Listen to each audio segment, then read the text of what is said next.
Power reserve approaching 0.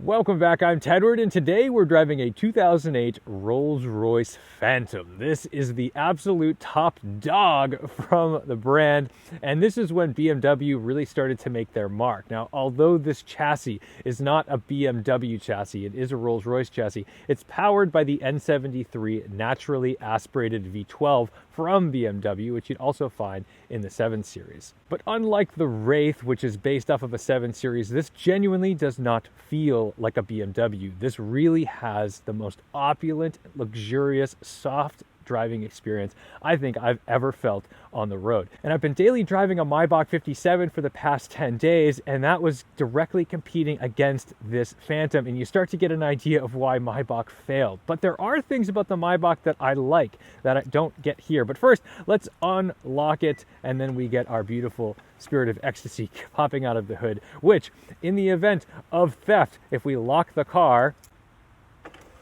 she goes away.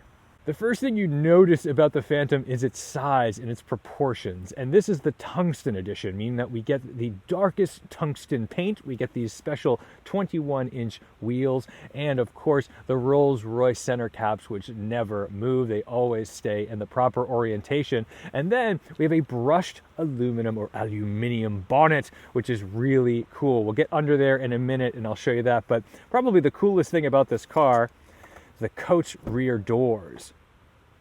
They open like this, and then we have, of course, our Rolls-Royce umbrella, which pops out of the door. Now, the umbrella is coated, and the interior of this is plastic, so the idea is that you don't rust out your door with a wet, soggy umbrella, but you've got to make sure that you always put this properly into place, because you can actually do some serious damage to the door and of course the umbrella if you don't. But I want to get in the back first, because I think that's probably one of the cooler places to be in this vehicle. Now, the Tungsten edition gives you the navy blue accent leather with the smoke gray along with rosewood accents. And then if you notice, this is kind of hard to grab. I mean, hard, I guess. I just couldn't be bothered, right? So of course Rolls-Royce has our backs. We hold the door button, and there we go. Our door is closed. We have that same feature in the Wraith, but I find this a lot more luxurious here. Right up here, just like you had in the Maybach, we've got our mirrors so we can adjust how we appear to the public. And then up here, we have our Starry Night ceiling. This, I believe, was the first time that this was used. There's 800 fiber optic lights up here, so that way you get the image of the night sky. But one of the strangest things about this interior, I think, and I got to remember how to do this, is this TV. It comes out like a tray,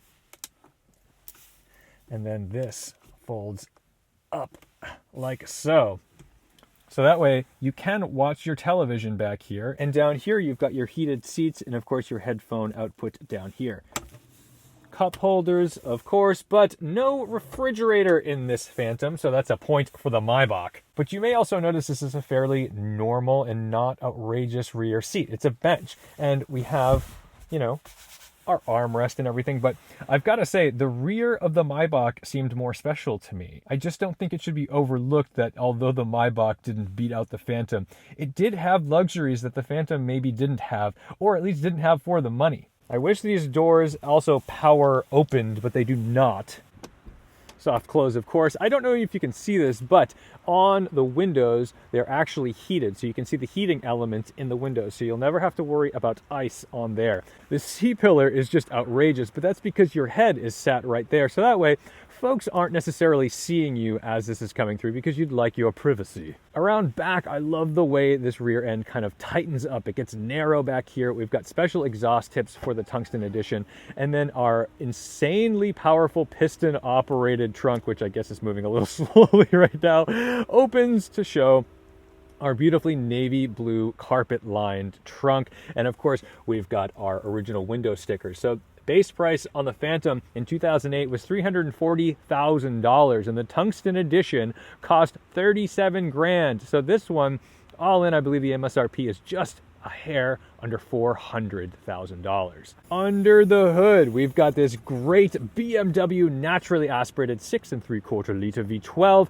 and it actually looks the part. This is not just some lame engine cover that they've slapped on to make it look like a Rolls-Royce. This actually has a really cool intake, and you know, this isn't just a bunch of plastic and junk. It's actually metal. I'm genuinely impressed with the build quality and the badging and rebranding of this engine for the application. But you'll notice the strut location is very central. It's kind of a strange engine bay. I haven't seen anything like this. And even the way these strut towers are built, this is very large. This looks, as my friend David said, pre-CAD. So there's still certainly some old world charm to the old girl, even though she's modern. For rubber, we've got 255s up front, 285s in the rear, and it weighs about 5,600 pounds, which is lighter by about 400 pounds to the Maybach 57. So this should, in theory, handle a little better, but I think their characteristics are just so different. This does not feel like a car you would chuck into a corner the same way you would with a Maybach.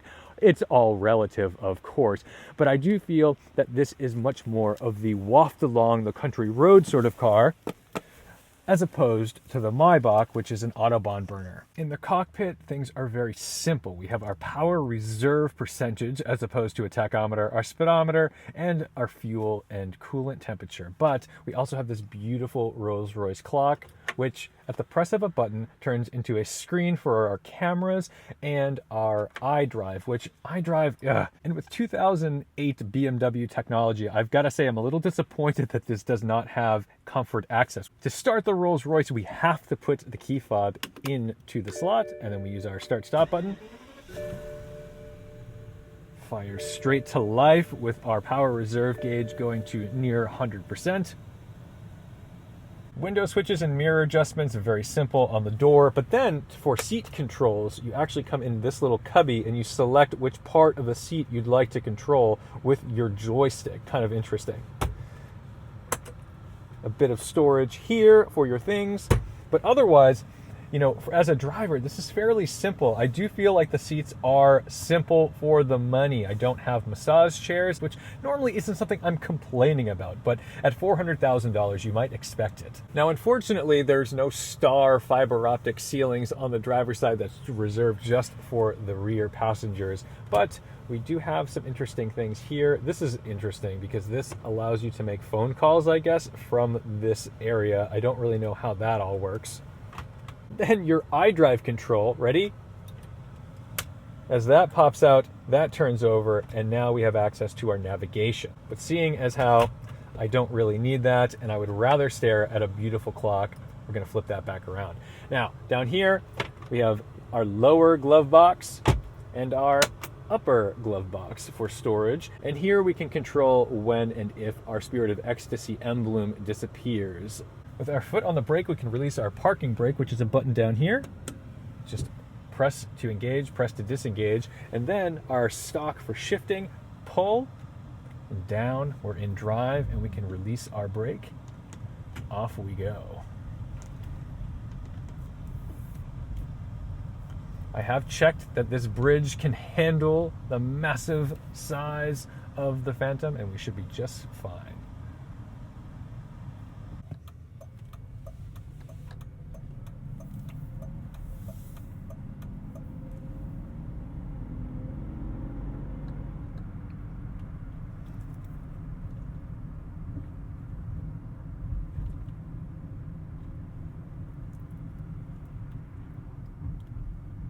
If you think this looks ridiculously large, you'd be right. It feels ridiculously large. And to navigate normal streets in this vehicle takes a little bit of getting used to. But once you understand where the corners of the vehicle are, you're ready to go. It pulls effortlessly. I mean, you just add an appropriate amount of throttle and off it goes. But it is down on power compared to that Maybach. This actually only has about 450 horsepower. But it's this ride quality that really sets it apart. First of all, it's much larger in size compared to the Maybach, but also the way it travels down the road, the way this particular air suspension is set up is unlike anything else. See how she handles a corner. lots of body roll. It's certainly not encouraging me to be aggressive, nor should you be. Very little support from these seats. Not a ton of front end grip, so I mean there's not a whole lot more you could do with it than that before you start understeering.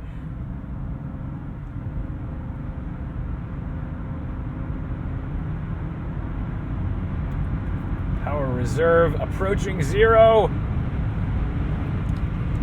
Yes, she is quick enough. Quick enough, which I think was the motto for Rolls-Royce. If you said, how much power does this have? I don't know that they were even stating numbers at this point. I think they were just saying it's sufficient. The biggest surprise of the car, though, isn't its power or its sublime suspension and ride quality. It's the seating position. This is a car, yet I'm sitting like an SUV. I'm sitting very high up in this cabin on the road. It's crazy. I mean, look how high above we are this Mazda 3, like a normal car. It's as if we're in a Cullinan. I was not expecting to be sitting this high.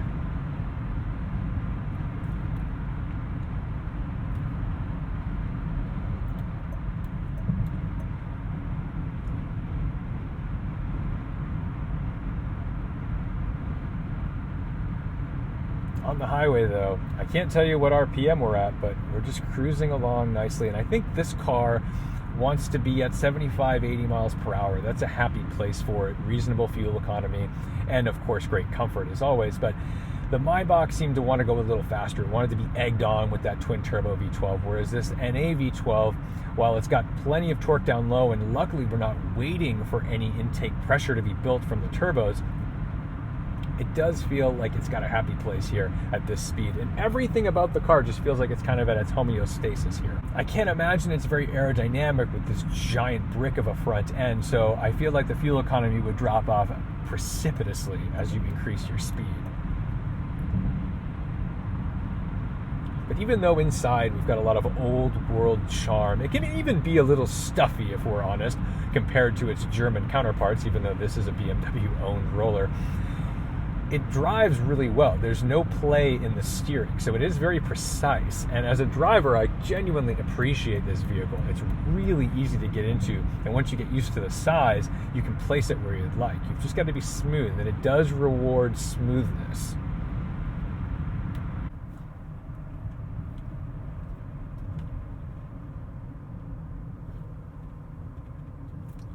Got to shuffle steer, man. This is a lot of turns lock to lock.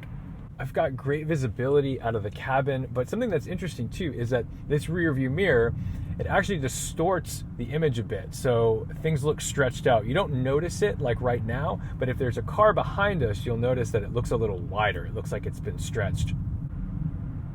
Out on these back roads though, it's just so charming to drive. And I think that's the thing about the car, is that even though there was competition that maybe had more amenities or more accessible amenities like the Maybach, maybe the rear seats in the Maybach feel a little more special than this chassis and this driving experience is really where the money comes in. That's when you start to see what was really going on in their heads, because I'll tell you, that Maybach, as good as it is, it does drive like an S-Class. And I assure you, this Phantom drives like nothing else on earth. It is so special.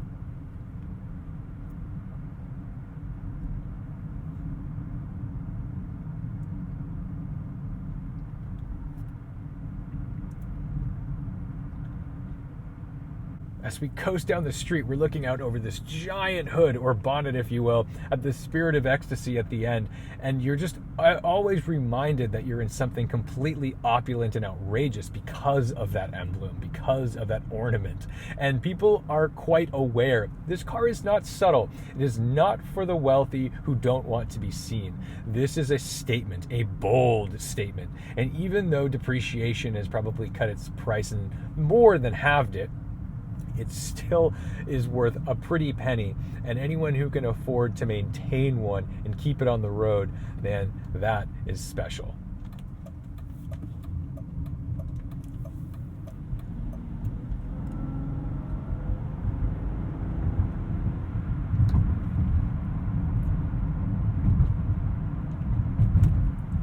know there's folks who are going to say, oh, but it's a BMW. Oh, but it's not a real Rolls-Royce.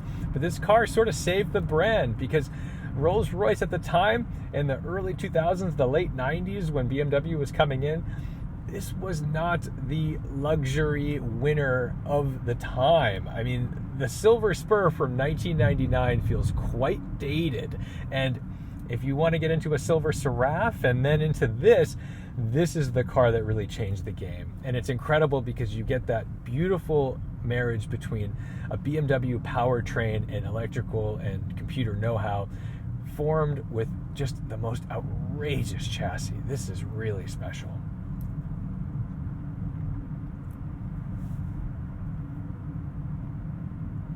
I understand the comments when someone says, oh, the Wraith, it's just a 7 Series. And it kind of is just a rebodied 7 Series.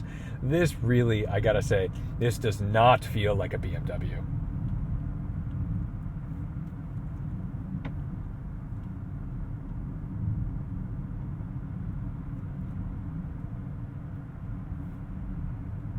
I think the trickiest thing that's been done with the Phantom is that you have an incredibly supple and smooth cloud-like driving experience, but you're also not disconnected from the road. And that's a really fine balance to achieve, because when you do disconnect the driver from the road, it becomes scary to drive. This is not scary to drive. I still feel like I'm perfectly engaged with what's going on.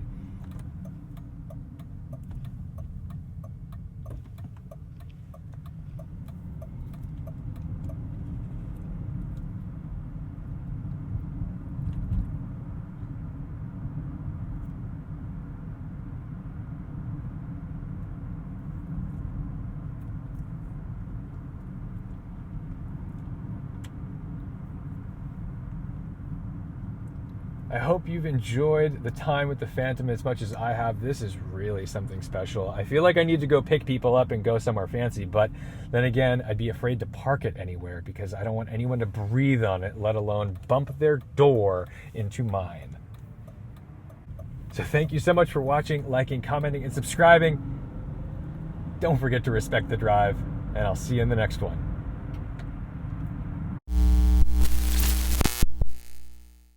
If you weren't ordering a special edition like this, you had a choice of 44,000 colors for your Phantom.